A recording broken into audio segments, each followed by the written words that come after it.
വണക്കം. ബംഗ്ലാദേശിൽ ഷെയ്ഖ് ഹസീന രാജിവെച്ച് കഴിഞ്ഞു. കലാപകാരികൾ അവിടെ അഴിഞ്ഞാടുകയാണ്. മരണം 150-ലേറെ കടന്ന് മുന്നോട്ട് പൊയ്ക്കൊണ്ടിരിക്കുകയാണ്. ഷെയ്ഖ് ഹസീന ഇന്ത്യയിൽ നരേന്ദ്രമോദിയുടെ ചരണകമലങ്ങളിൽ അഭയം പ്രാപിച്ചിരിക്കുകയാണ്. അജിത് ഡോവലുമായിട്ട് കൂടിക്കാഴ്ച നടത്തി ഇവിടുന്ന് ലണ്ടനിലേക്ക് പോകുമെന്നാണ് പറയുന്നത്. പക്ഷേ സാധ്യത വളരെ കുറവാണ്. കാരണം ഇന്ത്യയെക്കാട്ടിലും സുരക്ഷിതമായിട്ടുള്ള രാജ്യം ഷെയ്ഖ് ഹസീനയ്ക്ക് ഉണ്ടാവാനായിട്ടുള്ള സാധ്യതയില്ല. അതിനിടയിൽ ഇവിടെ കിടന്ന് കുറേ ആൾക്കാർ കുന്തളിക്കുന്നുണ്ട്. കണ്ടാ ബംഗ്ലാദേശ് കണ്ടാ, അടുത്തത് മോദി എന്നാണ് അവന്മാർ പറഞ്ഞിരിക്കുന്നത്. പക്ഷെ നരേന്ദ്രമോദി നിന്നെയൊക്കെ ഒലക്ക കൊണ്ട് കോണം ഉടുപ്പിക്കും എന്നുള്ളത് നിങ്ങൾ മനസ്സിലാക്കാതെ പോകരുത്. കാരണം ഇന്ത്യ എന്ന് പറയുന്നത് വെറും രാജ്യമല്ല, ഇന്ന് ഗ്ലോബൽ പവറാണ്. അതെല്ലാം ഒരൊറ്റ മനുഷ്യന്റെ കയ്യിൽ കോൺസെൻട്രേറ്റ് ചെയ്തിരിക്കുകയാണ്. അതാണ് നരേന്ദ്രമോദി എന്ന് പറയുന്നത്. അങ്ങേരാണെങ്കിലോ ലോകരാജ്യങ്ങൾക്ക് മുഴുവൻ സ്വീകാര്യനായിട്ടുള്ള ഒരു വ്യക്തി. അതുകൊണ്ടാണ് ലോകരാജ്യങ്ങൾ മുഴുവൻ നരേന്ദ്രമോദിയെ അട്ടിമറിക്കാനായിട്ട് ശ്രമിച്ചുകൊണ്ടിരിക്കുന്നത്. യഥാർത്ഥത്തിൽ ടാർഗറ്റ് എന്ന് പറയുന്നത് നരേന്ദ്രമോദി തന്നെയായിരുന്നു. അതിന്റെ ഒരു ഇര മാത്രമായി ഷെയ്ഖ് ഹസീന മാറുകയായിരുന്നു എന്നുള്ളതാണ് ഒരു വസ്തുത എന്ന് പറയുന്നത്. ഇന്ത്യക്കകത്ത് കയറി അട്ടിമറിക്കാൻ പല ശ്രമങ്ങളും നടത്തിയെങ്കിലും അതൊന്നും നടപ്പിലാകാത്ത സാഹചര്യത്തിൽ ബംഗ്ലാദേശിനെയും അട്ടിമറിച്ച് ഇന്ത്യയുടെ ഒരു ഫ്രണ്ടിനെ, അതായത് ഇന്ത്യയുടെ നല്ലൊരു സുഹൃത്തിനെ ഇല്ലാതാക്കി ഇന്ത്യ ബംഗ്ലാദേശിന്റെ ശത്രുവായിട്ട് മാറുന്ന രീതിയിലേക്ക് കാര്യങ്ങൾ കൊണ്ടെത്തിച്ചിരിക്കുകയാണ്. ഇതൊരു ജിയോ സ്ട്രാറ്റജിക് വാറാണ് എന്നുള്ളതാണ് നമ്മൾ ആദ്യം മനസ്സിലാക്കേണ്ട കാര്യം. ബംഗ്ലാദേശിൽ എന്തിനാണ് കലാപം, അത് ഇന്ത്യയെ എങ്ങനെയാണ് ബാധിക്കുന്നത്, ഇന്ത്യ ഇനി ഇതിൽ എന്തൊക്കെ നിലപാടാണ് എടുക്കാൻ പോകുന്നത് എന്നുള്ളതാണ് നമ്മൾ ഇതിലൂടെ പരിശോധിക്കാൻ പോകുന്നത്. ബംഗ്ലാദേശിലെ കലാപം എന്ന് പറയുന്നത് യഥാർത്ഥത്തിൽ ബംഗ്ലാദേശിലെ കലാപമല്ല. അത് ഇന്ത്യക്കെതിരെ ജിയോ സ്ട്രാറ്റജിക് വാറിന്റെ പശ്ചാത്തലത്തിൽ അതുണ്ടാക്കാനായി ഇന്ത്യക്കെതിരെ രാജ്യങ്ങളെ, ഇന്ത്യക്ക് ചുറ്റുമുള്ള രാജ്യങ്ങളെ തിരിച്ച് ഇനിയിപ്പോൾ ഇന്ത്യക്ക് 3 വാർ ഫ്രണ്ട് തുറക്കേണ്ടി വരും. ഒന്ന് പാകിസ്ഥാനിലോട്ട്, ഒന്ന് ചൈനയിലോട്ട്, ഒന്ന് ബംഗ്ലാദേശിലോട്ട്. അങ്ങനെ 3 വാർ ഫ്രണ്ടായി. ബംഗ്ലാദേശ് ആണെങ്കിൽ ഇന്ത്യക്ക് പൊളിറ്റിക്കലായിട്ട് വളരെ സുപ്രധാനമായിട്ടുള്ള ഒരു സ്ഥലത്താണ് കിടക്കുന്നത്. എവിടെ? നോർത്ത് ഈസ്റ്റിലാണ് കിടക്കുന്നത്. ഈ നോർത്ത് ഈസ്റ്റ് ഒരു സെപ്പറേറ്റ് രാജ്യമാക്കാനുള്ള ശ്രമം അമേരിക്ക പണ്ടേ നടത്തുന്നുണ്ട്.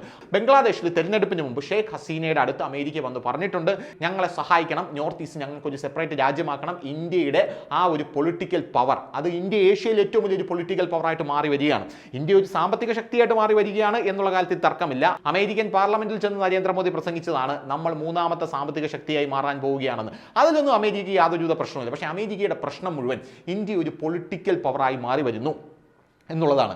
ഇന്ത്യ എപ്പോഴൊക്കെ ഏഷ്യയിൽ വലിയൊരു പൊളിറ്റിക്കൽ പവറായി മാറി വരികയാണ് എന്ന് തോന്നുന്നു, അപ്പോഴൊക്കെ പടിഞ്ഞാറൻ രാജ്യങ്ങൾ ഇന്ത്യക്കകത്തോ പുറത്തോ കലാപം സൃഷ്ടിച്ച് അത് ഇന്ത്യയിലേക്ക് വ്യാപിപ്പിച്ച് ഇന്ത്യയെ അസ്ഥിരപ്പെടുത്താനായിട്ട് ശ്രമിക്കുന്ന കാഴ്ച നമ്മൾ പലപ്പോഴും കണ്ടിട്ടുള്ളതാണ്. അതിൻ്റെ ഭാഗമായിട്ടാണ് ഇന്ദിരാഗാന്ധി വലിയ രീതിയിൽ പ്രതിരോധത്തിൽ ഏർപ്പെടുകയും അടിയന്തരാവസ്ഥ പ്രഖ്യാപിക്കേണ്ട സാഹചര്യമൊക്കെ ഉണ്ടാവുകയും ചെയ്തത്. ഇന്ത്യക്കകത്ത് സുസ്ഥിരമായിട്ടുള്ള ഒരു ഗവൺമെന്റ് വരുന്നത് ഇവർക്ക് യാതൊരുവിധ താല്പര്യമില്ലാത്ത കാര്യമാണ്. ഇന്ത്യക്കകത്ത് സഖ്യകക്ഷി ഗവൺമെന്റ് ഉണ്ടെങ്കിൽ അവരുടെ അജണ്ട നടപ്പാക്കാൻ സഖ്യകക്ഷി ഗവൺമെന്റിനെ കയ്യിലെടുത്തുകൊണ്ട് രാജ്യത്ത് വലിയ രീതിയിൽ നമ്മുടെ സർക്കാരിന്റെ മേൽ സമ്മർദ്ദം ചെലുത്താനായിട്ടും അവർക്ക് സാധിക്കും. അതെല്ലാം വേറൊരു കഥ, അത് നമുക്ക് അങ്ങോട്ട് മാറ്റി നിർത്താം. ബംഗ്ലാദേശിൽ ഇപ്പോൾ യഥാർത്ഥത്തിൽ കലാപം നടക്കുന്നത് അതൊരു രാജ്യവിരുദ്ധ പ്രക്ഷോഭമായി ഉയർത്താനായിട്ട് ഇത്തരത്തിലുള്ള പടിഞ്ഞാറൻ രാജ്യങ്ങൾക്ക് അജണ്ട സെറ്റ് ചെയ്ത് കൃത്യമായി എക്സിക്യൂട്ട് ചെയ്യാൻ സാധിച്ചതിന്റെ പ്രധാനപ്പെട്ട കാര്യം ഇന്ത്യയാണ്. കാരണം ഇന്ത്യയിൽ നരേന്ദ്രമോദി ഭരണം അട്ടിമറിക്കപ്പെട്ടിരുന്നുവെങ്കിൽ ബംഗ്ലാദേശ് ഒരിക്കലും കലാപത്തിലേക്ക് പോവുകയല്ലായിരുന്നു. കാരണം ഇപ്പോൾ പടിഞ്ഞാറൻ രാജ്യങ്ങൾക്ക് അവരുടെ കൃത്യമായിട്ടുള്ള അജണ്ട നമ്മുടെ രാജ്യത്തിനകത്ത് നടപ്പിലാക്കാൻ പറ്റുന്നില്ല എന്നുള്ളൊരു വസ്തുതയാണ്. എല്ലാത്തിനും കൃത്യമായിട്ടുള്ള ക്ലോസ് നമ്മൾ വയ്ക്കുന്നുണ്ട് എന്നുള്ളതാണ് പ്രധാനപ്പെട്ട ഒരു കാര്യം. ബംഗ്ലാദേശിൽ നടന്ന കലാപം എന്ന് പറയുന്നത് സംവരണ വിരുദ്ധ കലാപമാണ്. എന്താണ് ഈ സംവരണ വിരുദ്ധ കലാപം? 1971 ബംഗ്ലാദേശിന് സ്വാതന്ത്ര്യം ലഭിക്കുന്നത്. പാകിസ്ഥാനുമായിട്ട് അടികൂടിയാണ് ബംഗ്ലാദേശ് ഒരു സ്വതന്ത്ര രാജ്യമായിട്ട് പോകുന്നത്. അന്ന് ഇന്ത്യ ബംഗ്ലാദേശിനെ സഹായിച്ചു. അന്ന് മുക്തി ബാഹിനി എന്ന് പറയുന്ന ഒരു സംഘടന, ഷേഖ് മുജീബുർ റഹ്മാൻ എന്ന് പറയുന്ന ബംഗ്ലാദേശിന്റെ സ്വാതന്ത്ര്യ സമര സേനാനി, അവിടുത്തെ രാഷ്ട്രപിതാവ് എന്നൊക്കെ വേണമെങ്കിൽ പറയാം, പുള്ളിക്കാരൻ ഉണ്ടാക്കി. അങ്ങനെ മുക്തി ബാഹിനിയുടെ സ്വാതന്ത്ര്യം നേടി അവർ അവാമി ലീഗ് എന്ന് പറഞ്ഞൊരു പാർട്ടിയായി ബംഗ്ലാദേശിൽ ഭരണം തുടങ്ങി. ബംഗ്ലാദേശിൽ അവാമി ലീഗ് എന്ന് പറഞ്ഞൊരു പാർട്ടിയായിട്ട് ഭരണം തുടങ്ങിയപ്പോൾ ബംഗ്ലാദേശ് വളരെ ദരിദ്രമായിട്ടുള്ള രാജ്യമാണ്. അതുകൊണ്ട് ഈ മുക്തി ബാഹിനിയിലുള്ള ആൾക്കാരാണല്ലോ സ്വാതന്ത്ര്യ സമര സേനാനികൾ. നമ്മുടെ നാട്ടിൽ കോൺഗ്രസ് ആണ് സ്വാതന്ത്ര്യ സമരത്തിൽ പങ്കെടുത്തത്. അവർ പിന്നെ ഒരു പാർട്ടിയായിട്ട് വന്നു. അതുകൊണ്ട് കോൺഗ്രസ് എന്ന സ്വാതന്ത്ര്യ സമരം പേറുന്ന ഒരു പാർട്ടിയാണ് എന്നുള്ളൊരു ഐഡന്റിറ്റി അവർക്കുണ്ട്. അതുപോലെ ഈ മുക്തി ബാഹിനി എന്ന് പറയുന്ന ഈ സംഘടന ഒരു പാർട്ടിയായി അവാമി ലീഗ് അന്ന് വലിയ രീതിയിലുള്ള ദാരിദ്ര്യത്തിലായിരുന്നു ബംഗ്ലാദേശ്. അതുകൊണ്ട് തന്നെ അവിടെയുള്ള, അതായത് സ്വാതന്ത്ര്യ സമരത്തിൽ പങ്കെടുത്ത ആൾക്കാർക്കെല്ലാം 30% ഗവൺമെന്റ് ജോലികളിൽ സംവരണം കൊടുക്കാനായിട്ട് തീരുമാനമെടുക്കുന്നു.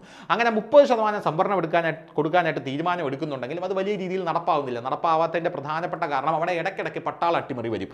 1975 മുതൽ 96 വരെ അവിടെ പട്ടാള അട്ടിമറി ഉണ്ടായിരുന്നു. 75-ലാണ് ഈ മുജീബുൾ റഹ്മാൻ കുടുംബം അടക്കം കൊല്ലപ്പെടുന്നത് പട്ടാള അട്ടിമറിയിൽ. പക്ഷേ മുജീബുൾ റഹ്മാന്റെ പ്രിയപുത്രിയായിട്ടുള്ള ഷെയ്ഖ് ഹസീന ആ സമയത്ത് യൂറോപ്യൻ ടൂറിലായതുകൊണ്ട് ഷെയ്ഖ് ഹസീനയെ കൊലപ്പെടുത്താൻ അവർക്ക് സാധിക്കുന്നില്ല. ഷെയ്ഖ് ഹസീന തിരിച്ചു വരുന്നു. 96 വരെ അവിടെ പട്ടാള അട്ടിമറിയും പ്രതിപക്ഷ ഭരണമൊക്കെ ആയിരുന്നു. പ്രതിപക്ഷം എന്ന് പറഞ്ഞാൽ ബംഗ്ലാദേശി നാഷണൽ പാർട്ടി, അതാണ് പ്രതിപക്ഷം. 1996 ഷെയ്ഖ് ഹസീന വീണ്ടും ബംഗ്ലാദേശിന്റെ പ്രധാനമന്ത്രിയാകുന്നു. അതോടുകൂടി ഈ 30% സംവരണം അതുവരെ മുടങ്ങിക്കിടന്നത് പുനഃസ്ഥാപിക്കുന്നു. അങ്ങനെ പുനഃസ്ഥാപിക്കുമ്പോൾ ഈ 30% കോട്ട പുനഃസ്ഥാപിക്കുമ്പോൾ ഈ സ്വാതന്ത്ര്യ സമര സേനാനികൾക്കൊക്കെ മക്കളായി. പിന്നീട് വീണ്ടും ഇവർ അധികാരത്തിൽ നിന്ന് പുറത്തു പോയിട്ട് പിന്നെ ഇവർ തിരിച്ചു വരുന്നത് 2001 മുതൽ 2009 വരെ ഒപ്പോസിഷൻ ഭരിച്ചു. 2009 ഷേഖ് ഹസീന വീണ്ടും അധികാരത്തിലേക്ക് തിരിച്ചു വരുന്നു. അധികാരത്തിലേക്ക് വരുമ്പോൾ വീണ്ടും ഷേഖ് ഹസീന ഇത് പുനഃസ്ഥാപിക്കുന്നു. അപ്പോഴേക്കും ഈ മക്കളായ സ്വാതന്ത്ര്യ സമര സേനാനികൾക്ക് കൊച്ചുമക്കളുമായി. അപ്പോൾ വലിയ രീതിയിലുള്ള പ്രക്ഷോഭം അവിടെ ഉയർന്നു വന്നു. കാരണം ഈ മുക്തി ബാഹിനി എന്ന് പറയുന്ന സ്വാതന്ത്ര്യ സമര സംഘടനയിൽ പങ്കെടുത്തിരുന്ന ആൾക്കാർ യഥാർത്ഥത്തിൽ ബംഗ്ലാദേശിന്റെ വിമോചനം ആഗ്രഹിക്കാത്ത കുറേ ആൾക്കാരുമുണ്ട്. പാകിസ്ഥാന്റെ കൂടെ തന്നെ ഞങ്ങൾ നിൽക്കണം, പാകിസ്ഥാനെ സപ്പോർട്ട് ചെയ്യുന്ന ആൾക്കാരും അവിടെ ഉണ്ടായിരുന്നു. അതുകൊണ്ട് അത്തരത്തിലുള്ള ആൾക്കാർ ബംഗ്ലാദേശിലും ഇപ്പോൾ ഉണ്ട്. അപ്പോൾ അവർ അത് വലിയ രീതിയിൽ എതിർത്തിരുന്നു. അങ്ങനെ എതിർത്തിരുന്നത് കൊണ്ട് തന്നെ ഇപ്പോൾ സംവരണം കൊടുക്കാൻ പറ്റില്ല എന്ന് പറയുന്നു. അത് പടിഞ്ഞാറൻ രാജ്യങ്ങൾ വലിയ രീതിയിൽ ഒരു പ്രക്ഷോഭമാക്കി അവിടെ ആളിക്കത്തിച്ചു. അവിടെയുള്ള പടിഞ്ഞാറൻ രാജ്യത്തിൽ അവിടെയുള്ള ഇസ്ലാമിസ്റ്റുകളായിട്ടുള്ള വിദ്യാർത്ഥികളെ ഇളക്കിവിട്ട് ഫണ്ടമെന്റലിസ്റ്റുകളുടെ കയ്യിലേക്ക് ഭരണം പോകുന്ന ഒരു സാഹചര്യത്തിലേക്ക് അതിനെ കൊണ്ടെത്തിച്ചിരിക്കുകയാണ്. അങ്ങനെ കൊണ്ടെത്തിച്ചിരിക്കുന്ന ഈ സാഹചര്യത്തിൽ ചൈനയും പാകിസ്ഥാനും അമേരിക്കയ്ക്കും സ്ട്രാറ്റജിക്കായിട്ട് ഇനി അവരെ ഉപയോഗിക്കാം എന്നുള്ളതാണ് ഒരു പ്രധാനപ്പെട്ട കാര്യം എന്ന് പറയുന്നത്. ചൈനയ്ക്കും ബംഗ്ലാദേശിനും ഉപയോഗിക്കാം, അമേരിക്കയ്ക്കും ഉപയോഗിക്കാം, പാകിസ്ഥാനും ഉപയോഗിക്കാം, ഇന്ത്യക്ക് നേരെ അവരെ ഉപയോഗിക്കാം എന്നുള്ളതാണ് പ്രധാനപ്പെട്ട ഒരു കാര്യം എന്ന് പറയുന്നത്. ഇതാണ് അതിൻ്റെ ഉള്ളിലുള്ള ഉള്ളുകളികൾ എന്നൊക്കെ പറയുന്നത്. നമ്മുടെ രാജ്യത്തും ഇങ്ങനെയുള്ള പ്രക്ഷോഭങ്ങളൊക്കെ ഉണ്ടാക്കിയിട്ട് രാജ്യത്തിൻ്റെ സുസ്ഥിരമായിട്ടുള്ള ഭരണത്തെ അട്ടിമറിക്കാനായിട്ട് അവർ ശ്രമിച്ചിരുന്നു. അത് നിങ്ങൾക്ക് ഓർമ്മയുണ്ടോ? അതാണ് പൗരത്വ നിയമ ഭേദഗതി എന്ന് പറയുന്ന സാധനമൊക്കെ. അത്തരത്തിലൊരു നിയമം വന്നപ്പോൾ ഇത് തന്നെ കൃത്യമായിട്ടുള്ള സംഭവം എന്ന് പറഞ്ഞ് ഒരു സുപ്രഭാതത്തിൽ എല്ലാവരും കൂടെ സമരത്തിന് അങ്ങോട്ട് ചാടി ഇറങ്ങായിരുന്നു. ആടിച്ചൊതുക്കി എല്ലാണത്തിനെയും ആടിച്ചൊതുക്കി ചാക്കി കെട്ടി ഓടാന്ന് പറഞ്ഞു. അങ്ങനെ ഓട്ടിച്ചു. അത് കഴിഞ്ഞ് കർഷക സമരം എന്ന് പറഞ്ഞൊരു സമരം കൊണ്ടുവന്നു. കർഷക സമരം, അതായത് നരേന്ദ്രമോദിക്കെതിരെ രാജ്യത്തെ ഹിന്ദുക്കളെ തിരിച്ചുവിടുക എന്നുള്ളത് നടക്കുന്നൊരു കാര്യമല്ല എന്ന് കൃത്യമായിട്ട് അറിയാം. ന്യൂനപക്ഷങ്ങളെ തിരിച്ചു വിട്ടു കഴിഞ്ഞാൽ മോദി കൂടുതൽ ശക്തനാവുകയുള്ളൂ എന്ന് പാശ്ചാത്യ പടിഞ്ഞാറൻ രാജ്യങ്ങൾക്കറിയാം. അതുകൊണ്ട് അവർ കർഷക സമരം എന്ന് പറഞ്ഞൊരു സമരം കൊണ്ടുവന്നു. അപ്പോൾ കുറേ ഹിന്ദുക്കളുടെ സപ്പോർട്ട് കർഷകർക്ക് കിട്ടും. അങ്ങനെ രാജ്യം മുഴുവൻ നരേന്ദ്രമോദിക്ക് എതിരാകും. നരേന്ദ്രമോദി വലിയ രീതിയിൽ അടിയന്തരാവസ്ഥയൊക്കെ പ്രഖ്യാപിക്കും എന്നൊക്കെ ഇവർ വിചാരിച്ചു. പക്ഷേ നരേന്ദ്രമോദി ഒരു സുപ്രഭാതത്തിൽ കർഷക സമരം മുഴുവൻ കെട്ടടങ്ങി. പക്ഷേ മോദിക്ക് കൃത്യമായിട്ട് അറിയാം ഈ നിയമം പിൻവലിച്ചില്ലെങ്കിൽ ഇത് ഇനിയും യുവമാർ ഉയർത്തിക്കൊണ്ടുവരാൻ സാധ്യതയുണ്ടെന്ന്. അതുകൊണ്ട് നരേന്ദ്രമോദി എന്ത് ചെയ്തു? ഒരു സുപ്രഭാതത്തിൽ ഇവരെല്ലാം ഞെട്ടിച്ചുകൊണ്ട് കർഷക സമരം ഏറെക്കുറെ അടങ്ങിയെങ്കിലും ഇവന്മാർ ഇനി ഇത് കുത്തിപ്പൊക്കാതിരിക്കാൻ ആ സമയത്ത് നമുക്കറിയാം മിയ ഖലീഫ, റിയാനയൊക്കെയാണ് ട്വീറ്റൊക്കെ ആയിട്ട് രംഗത്തെത്തിയത്. കാരണം ഇത് ലോക ശ്രദ്ധ ആകർഷിക്കുമ്പോൾ ലോകരാജ്യങ്ങളെല്ലാം വലിയ രീതിയിൽ ഇന്ത്യക്ക് മേൽ സമ്മർദ്ദം ചെലുത്തും. നിങ്ങൾ അവിടെ എന്താണ് നടത്തുന്നത്, നിങ്ങളുടെ രാജ്യത്തുള്ള ജനങ്ങളെ മുഴുവൻ കൊല്ലുകയല്ലേ എന്നൊക്കെ പറഞ്ഞ് അങ്ങനെ വലിയ രീതിയിൽ ഇന്ത്യക്കിട്ട് ഉണ്ടാക്കാൻ വന്നപ്പോൾ നരേന്ദ്രമോദി സുപ്രഭാതത്തിൽ ആരും പ്രതീക്ഷിച്ചിരിക്കാത്ത ഒരു സമയത്ത് കർഷക സമരം ഞാൻ ആ 3 ബില്ലും അങ്ങ് പിൻവലിക്കുകയാണ് എന്ന് നരേന്ദ്രമോദി അങ്ങ് പറഞ്ഞു. അതോടുകൂടി ആ പ്രതീക്ഷയും ഇല്ലാതായി. ആ പ്രതീക്ഷ ഇല്ലാതായപ്പോഴാണ് തൊട്ടപ്പുറത്തൊരു മണിപ്പൂർ കിടക്കുന്നത് കണ്ടത്. അങ്ങനെ മണിപ്പൂരിൽ സോറോസും മറ്റവനും മറിച്ചവനും എല്ലാം കൂടെ ഫണ്ട് ഇറക്കി അവിടെ കുറച്ചെങ്കിലും വിജയിക്കാൻ അവർക്ക് സാധിച്ചു എന്നുള്ളതാണ് പ്രധാനപ്പെട്ട ഒരു കാര്യം. നമ്മുടെ രാജ്യത്തെ ജനങ്ങൾ, അതായത് ഇന്ത്യയിലെ നിഷ്പക്ഷരായിട്ടുള്ള കുറേ ആൾക്കാരുണ്ടല്ലോ, ഈ ഫാസിസം, ഗൂസിസം, മുസോൾനിസം എന്നൊക്കെ മറ്റവന്മാർ പറയുമ്പോൾ ശരിയല്ലേ അത് എന്ന് വിചാരിക്കുന്ന കുറേ നിഷ്പക്ഷരായിട്ടുള്ള ആൾക്കാരുണ്ട്. അവന്മാരും വിചാരിക്കും അയ്യോ മണിപ്പൂരിൽ ഇത് എന്താണ് നടക്കുന്നത് എന്നൊക്കെ വിചാരിച്ച് വലിയ രീതിയിൽ ഇതിനെല്ലാം കാരണം മോദിയാണ് എന്നുള്ള അജണ്ട അവരിലേക്ക് സെറ്റ് ചെയ്യാനായിട്ട് ഇവർക്ക് എല്ലാവർക്കും സാധിച്ചു. യഥാർത്ഥത്തിൽ മണിപ്പൂർ എന്ന് പറയുന്നത് ഹിന്ദു മുസ്ലിം കലാപമല്ല, മുസ്ലിം ക്രിസ്ത്യൻ കലാപമല്ല, ഹിന്ദു ക്രിസ്ത്യൻ കലാപമല്ല. അവിടെ 2 ഗോത്ര വിഭാഗക്കാർ നമ്മൾ നടത്തുന്ന കലാപമാണ്. അത് ബ്രിട്ടീഷുകാരുടെ കാലം തൊട്ടേ ഉള്ളതാണ്. ബ്രിട്ടീഷുകാരനാണ് അതിന് വിത്ത് പാകിയിട്ടത്. ഈ വിത്ത് പാകിയ വിത്തല്ല അവന്മാർ ഇപ്പോൾ ഇന്ത്യയിൽ ഒരു സുസ്ഥിരമായിട്ടുള്ള ഭരണം വരുന്നു എന്ന് കാണുമ്പോൾ തട്ടിക്കുടഞ്ഞെടുത്ത് അത് മുളപ്പിക്കാനുള്ള ശ്രമം നടത്തും. അങ്ങനെ മുളപ്പിക്കാനുള്ള ശ്രമം നടത്തുമ്പോഴാണ് നമ്മുടെ രാജ്യത്ത് വലിയ വലിയ കലാപങ്ങൾ അങ്ങിങ്ങ് ഉണ്ടാകുന്നു എന്ന് പറയുന്നതും പല ലോകരാജ്യങ്ങളും UN ഒക്കെ ഇടപെടുന്നു. ഇതാ UN ഇടപെടാനായിട്ട് വരുന്നു, ഇന്ത്യ അസ്ഥിരപ്പെടുന്നു എന്നൊക്കെ പറയുമ്പോൾ രാജ്യത്തെ ഇവിടെയുള്ള കുറേ ഊള മാധ്യമങ്ങൾ അതിന് സപ്പോർട്ട് കൊടുക്കുന്നു. യഥാർത്ഥത്തിൽ അവന്മാർക്കും ചൈനീസ് ഫണ്ട് അത് ഇതൊക്കെ ഉണ്ടെന്ന് തെളിഞ്ഞ കാര്യങ്ങൾ തന്നെയാണ്. അതിൻ്റെ ഇടയിൽ ഒരു ധ്രുവ് റാഠിയെ ഉയർത്തിക്കൊണ്ടുവരുന്നു. ആ ധ്രുവ് റാഠിക്ക് വേണ്ടി യൂട്യൂബിലെ വലതുപക്ഷ ചാനലുകളെ മൊത്തം ലോകത്തിൻ്റെ മൊത്തത്തിലുള്ള രീതിയിൽ എന്ത് ചെയ്യുന്നു, വലതുപക്ഷ ചാനലുകളുടെ റീച്ച് കുറച്ചിടുന്നു. ധ്രുവ് റാഠി 1 മിനിറ്റിൽ ഒരു വീഡിയോ ഇട്ടാൽ 1 മിനിറ്റിൽ 1 മില്യൺ വ്യൂസ് കിട്ടുന്ന രീതിയിൽ പോകുന്നു. ആം ആദ്മി പാർട്ടിയുടെ PR വർക്ക് ചെയ്തിരിക്കുന്ന വേട്ടാവളിയാണ് അവനെന്നാണ് കേട്ടുകൊണ്ടിരിക്കുന്നത്. യഥാർത്ഥത്തിൽ അരവിന്ദ് കെജ്രിവാളിനെയാണ് അമേരിക്ക ഇവിടെ പപ്പറ്റ് ഗവൺമെൻറ്റായിട്ട് ഉയർത്തിക്കൊണ്ടുവരാനായിട്ട് ശ്രമിച്ചത്. അരവിന്ദ് കെജ്രിവാളിനെ ഇവിടെ കൊണ്ടുവന്നു കഴിഞ്ഞാൽ 2 ഗുണം. കാരണം നേരത്തെ ഒരു തഞ്ചാവൂർ ബൊമ്മയായിരുന്നു ഇവിടെ ഇരുന്നുള്ളത്. ആ തഞ്ചാവൂർ ബൊമ്മയ്ക്ക് പകരം അരവിന്ദ് കെജ്രിവാളിനെ കൊണ്ടുവന്നു കഴിഞ്ഞാൽ അമേരിക്കയുടെ സാമ്രാജ്യത്വ താല്പര്യങ്ങൾ ഇന്ത്യയിൽ നടപ്പാകും എന്നറിയാം അമേരിക്കയ്ക്ക്. കാരണം ഇന്ത്യ എന്ന് പറയുന്നത് 140 കോടി ജനങ്ങളുള്ള വലിയ മാർക്കറ്റാണ്. അവിടെ അമേരിക്കയ്ക്ക് സാധനങ്ങൾ ഇറക്കുമ്പോൾ, ഇങ്ങോട്ട് സാധനങ്ങൾ അമേരിക്ക കൊണ്ടുവന്ന് ഇറക്കുമ്പോൾ ആ പരീക്ഷണങ്ങൾ അമേരിക്കയ്ക്ക് അവരുടെ ഭക്ഷണ സാധനങ്ങൾ ഇവിടെ കൊണ്ടിറക്കണം. സായിപ്പ് തിന്നതിൻ്റെ മിച്ചമാണ് ഇവിടെ കൊണ്ടിറക്കുന്നത്. ആ സാധനങ്ങളും കൊണ്ടിറക്കണം. അത് തിന്നു കഴിഞ്ഞ് നമുക്ക് വരുന്ന അസുഖത്തിനുള്ള മരുന്നും യൗമാരി തന്നെ കൊണ്ടിറക്കും ഇവിടെ. അങ്ങനെ കൊണ്ടിറക്കുമ്പോൾ അതിന് നമ്മൾ ഇത്ര ടാക്സ് വേണം എന്ന് പറയുന്ന ഒരു ഗവൺമെൻറ് ഇവിടെ വരുന്നത് അമേരിക്കയ്ക്ക് താല്പര്യമുണ്ടോ?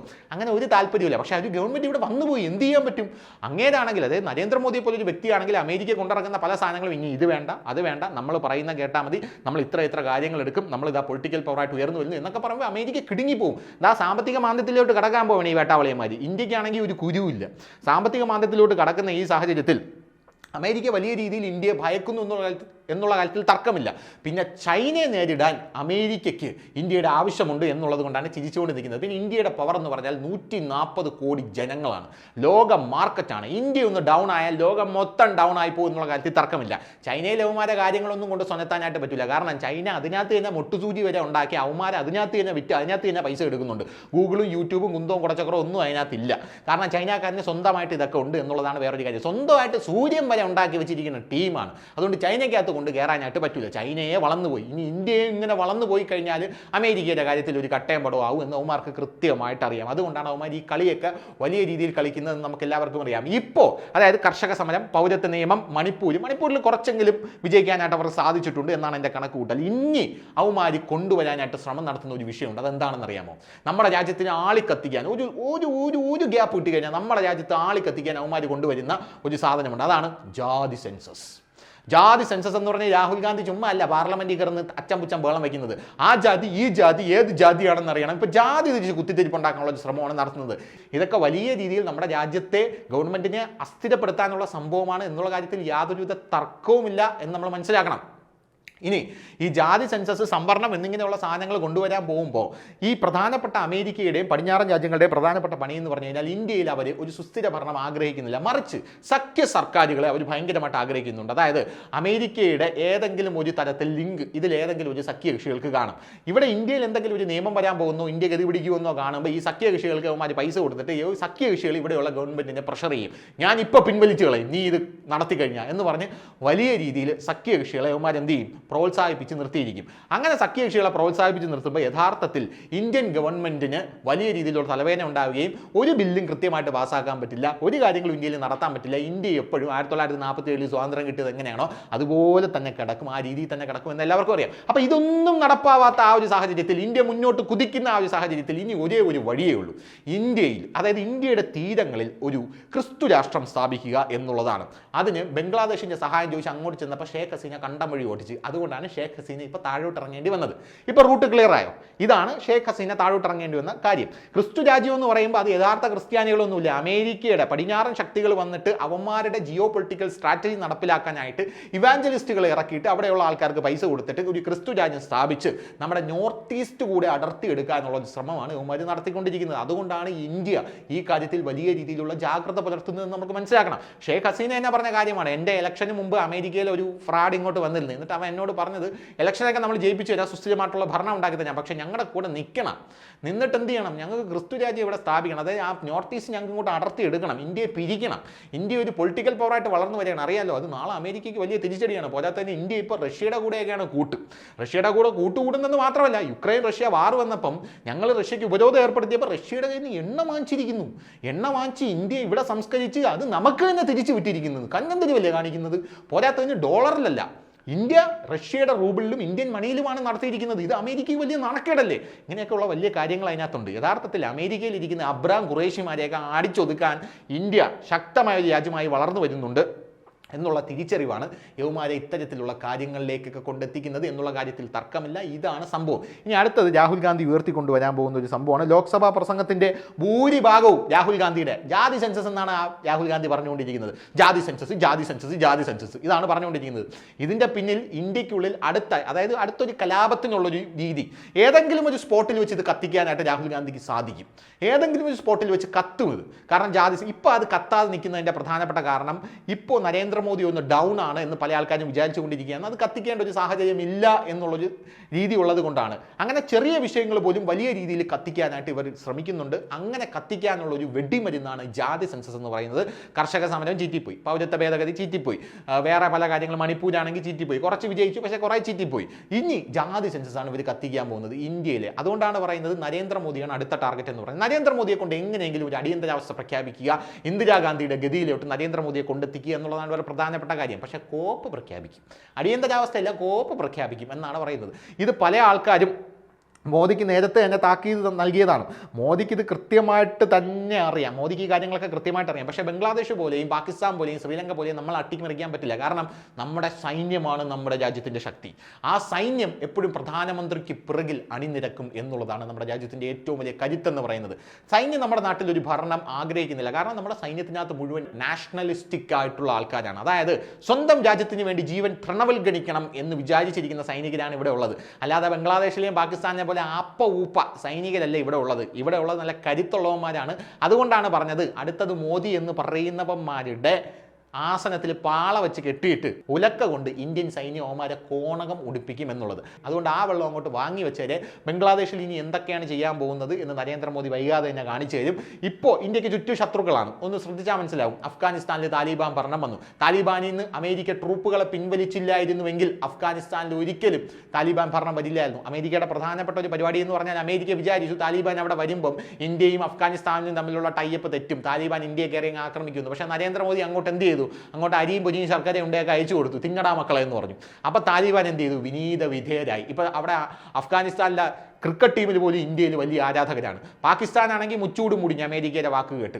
ഇപ്പുറത്ത് ബംഗ്ലാദേശ് മുടിയാനായിട്ട് പോകുന്നു. അവന് മുടിയും യാതൊരുവിധ കാര്യമില്ല, മുടിഞ്ഞ് പണ്ടാരെ അടങ്ങും. ഇപ്പുറത്ത് ശ്രീലങ്കയിൽ ചൈന ഒരു ഹമ്പൻ തോട്ട തുറമുഖം ഉണ്ടാക്കിയെടുത്തിട്ടുണ്ട്. അതുകൊണ്ട് ചുറ്റും ഇന്ത്യക്ക് ശത്രുക്കൾ ഉണ്ടാക്കി കഴിഞ്ഞു. ഇനി ഇന്ത്യയാണ് ടാർഗറ്റ്, ഇനി മോദിയാണ് ടാർഗറ്റ്. ആ വെള്ളം അങ്ങ് വാങ്ങി വെച്ചാൽ എന്നാണ് പല ആൾക്കാരും പറയുന്നത്. അത് നടക്കാനായിട്ട് പോകുന്നില്ല. ജാതി സെൻസസും കൊണ്ട് വന്നു കഴിഞ്ഞാൽ വീണ്ടും പറയുന്നു, ഒലക്ക കൊണ്ട് കോണകം ഉടുപ്പിക്കും. അപ്പം ശരി. കൂടുതൽ വാർത്തകളും വിശേഷങ്ങളും നിങ്ങളിലേക്ക് എത്താൻ ABC മലയാളം സബ്സ്ക്രൈബ് ചെയ്യുക, ബെൽ ബട്ടണും അമർത്തുക.